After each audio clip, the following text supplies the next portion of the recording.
Okay, so let's talk a little bit about some standing stretches that you can do that can help with that tightness in your hip flexors, which is contributing to low back pain.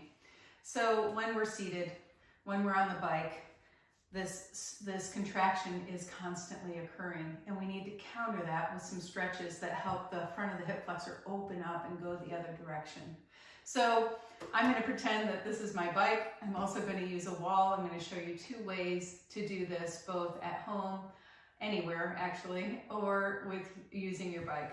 So if I was riding and I wanted to take a little break, getting gas or whatever it might be after lunch, and I'm feeling really tight here, so you can use the seat of your bike as something that you can hold on to. You could also hold on to the handlebars, okay? If you want to be more upright, depending on how high your seat is, you may want to use different parts of the bike. Some people might even use stand at the back of the bike and use like a sissy bar or something that is like your saddlebags or something like that.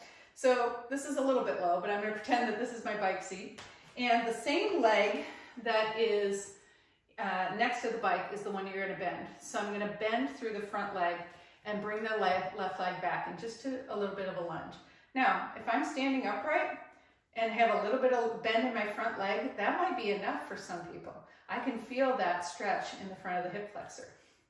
But what you can do also is you can wiggle your foot back. The deeper you go into that lunge, the more stretch you get here. You can also bend down so that your pelvis goes down toward the ground, and that will open up the hip flexor, okay? And so what you can do from here is you can also raise this arm up and or over to the side. Now, each one of these motions is going to increase that stretch. So you have to listen to your body. You have to figure out what's good for you. You can put your hand on your waist.